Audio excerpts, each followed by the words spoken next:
नमस्कार। कल हमने आपको खबर दी थी कि हिजबुल्लाह को जो नया चीफ बना था जिसका नाम था हाशिम सैफुद्दीन। और हाशिम सैफुद्दीन जिसकी फोटो ये रही। हाशिम सैफुद्दीन मारा गया। ये नसरुल्लाह के बाद चीफ बना था और तकरीबन एक हफ्ते चीफ रहा। और इस खबर को सबसे पहले हमने दिया था आपको। हम ही अब ये बोल रहे हैं कि इसे इजराइल ने कंफर्म कर दिया कि ये खबर सही थी। हमारी खबर को खैर इजराइल क्या कंफर्म करेगा। हमारी खबर को हम इजराइल जो खबर देता है वो हम देते हैं। हम ऐसा नहीं क्लेम करते कि हमने जो खबर दी थी उसे इजराइल कंफर्म करे।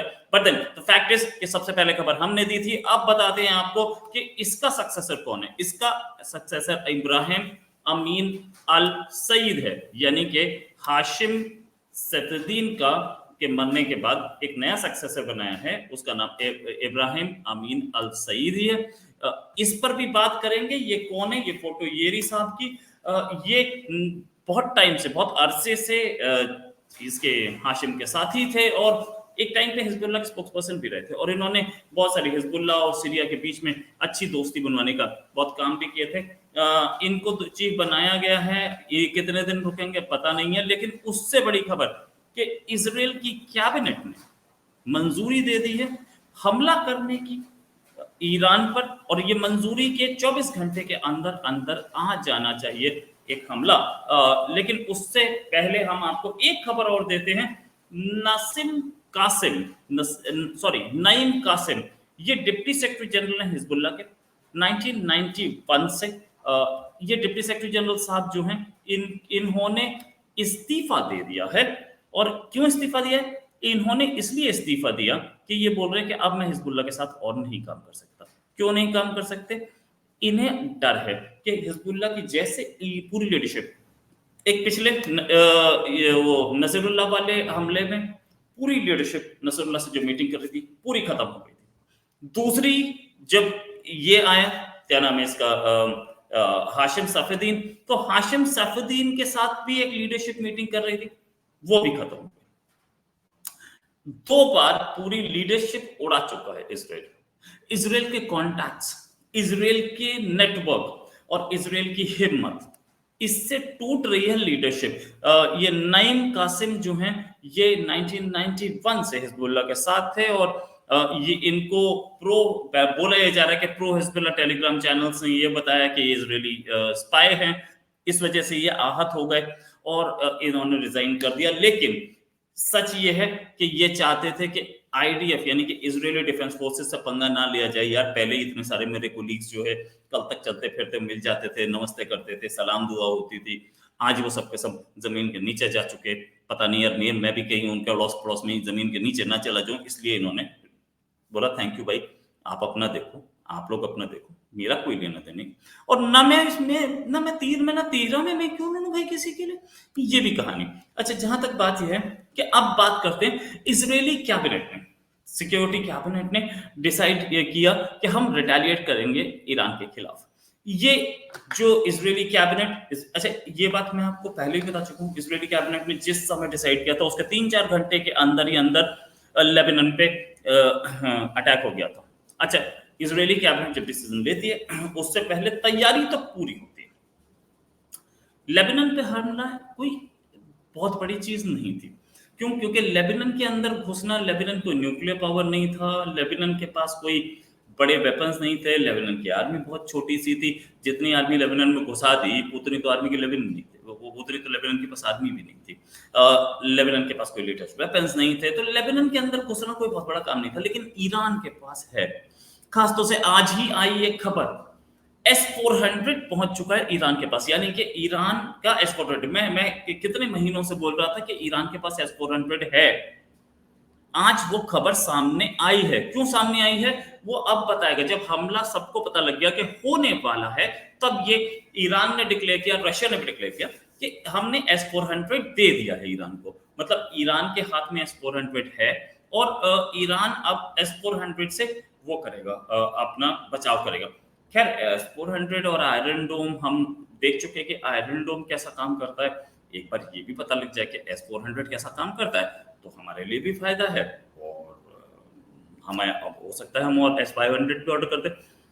ये सारी कहानियां एक चीज और कि जो स्ट्राइक होने वाली है वो अगले 24 घंटे में हो सकती है, इस चीज की बहुत ज्यादा चांसेस है, हाईली लाइकली। क्यों?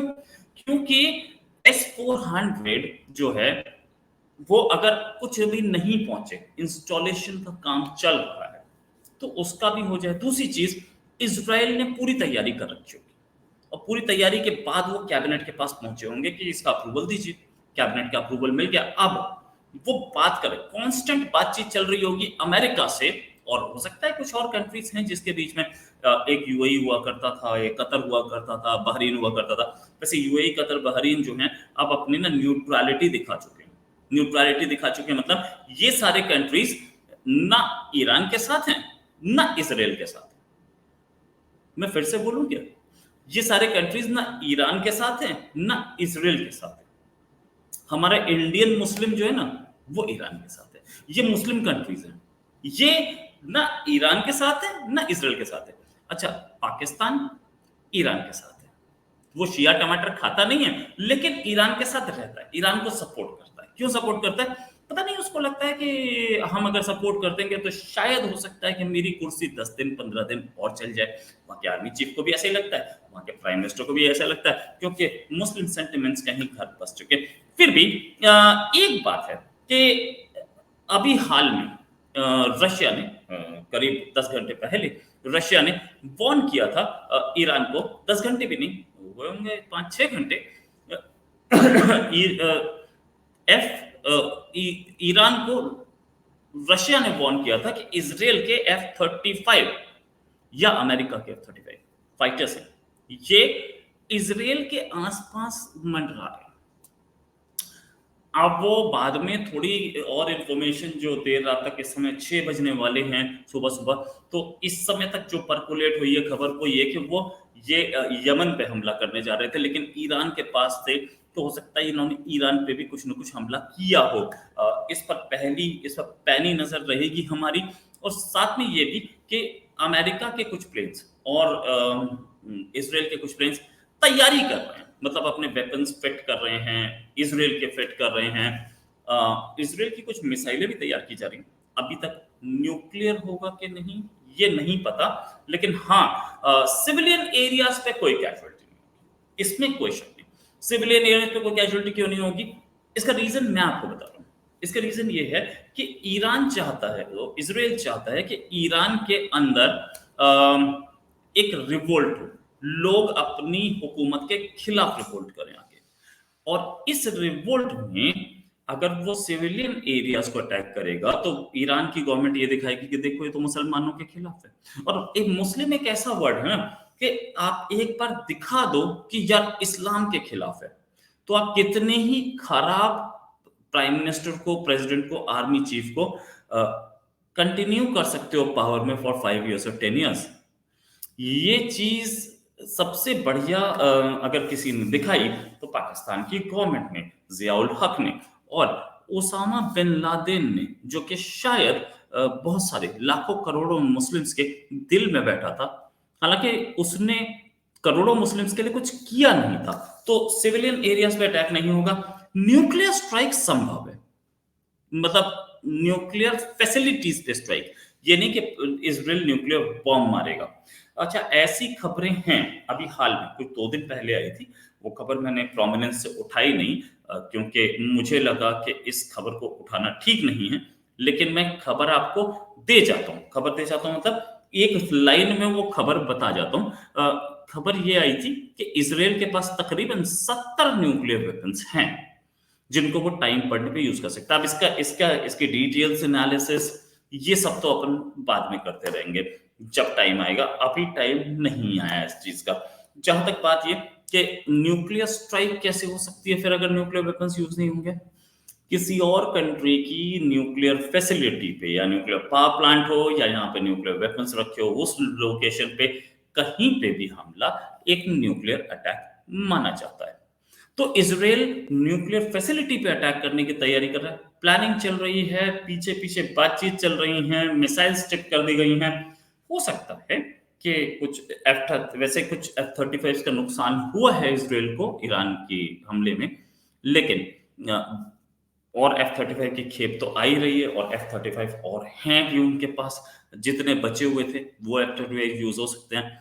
F-35 स्टेल्थ बॉम्बर है, वो स्टेल्थ है तो वो आ करके मार के जा सकता है। ये न्यूक्लियर साइट को पूरा फोड़ के रहेंगे।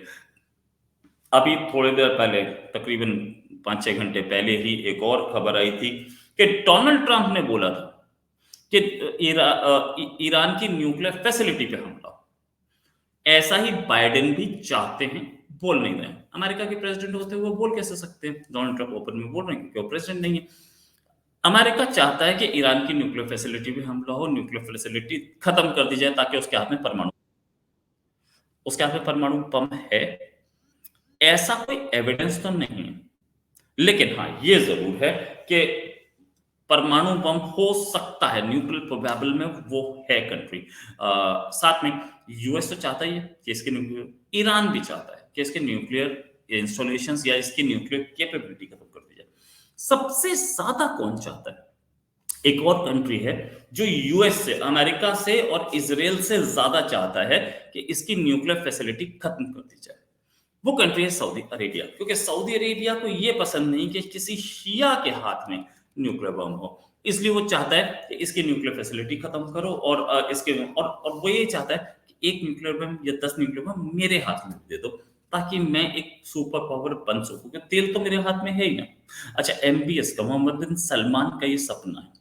इस सपने को कितना पूरा किया जा सकता है, ये तो अभी टाइम ही बताएगा। लेकिन हाँ, ये ज़रूर है कि हमारे हाथ में जो है खबर इस समय, वो ये है कि न्यूक्लियर फैसिलिटीज़ पे हमला हो सकता है। साथ में यूएस ने अपना कुछ तैयारी कर ली है कि वो इज़राइल पे सैंक्शंस मारेगा, बट सैंक्शंस वो किस चीज़ पे मारेगा सबको पता है।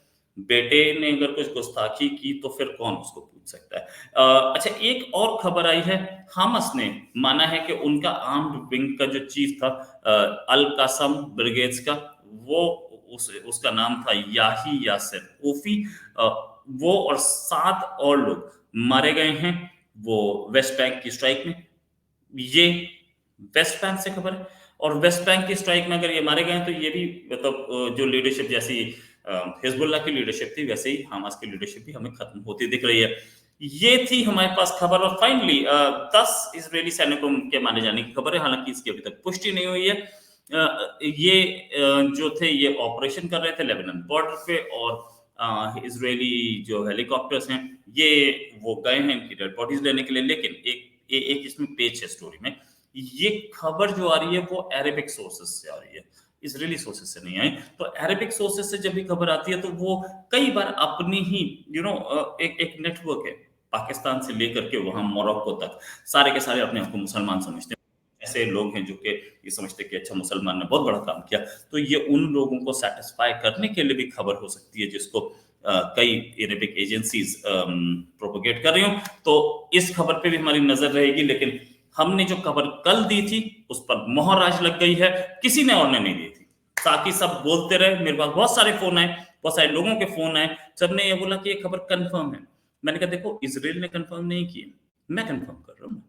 इसराइल ने कंफर्म नहीं की, और वैसे कंफर्म कोई ना कोई करेगा, मैं तो वहां हूं नहीं, मैं तो डेड बॉडी देख नहीं पा रहा हूँ, मैं तो यहाँ दिल्ली में बैठा हूँ। लेकिन हाँ, सोर्सेस बताते हैं कि ऐसा हो चुका है।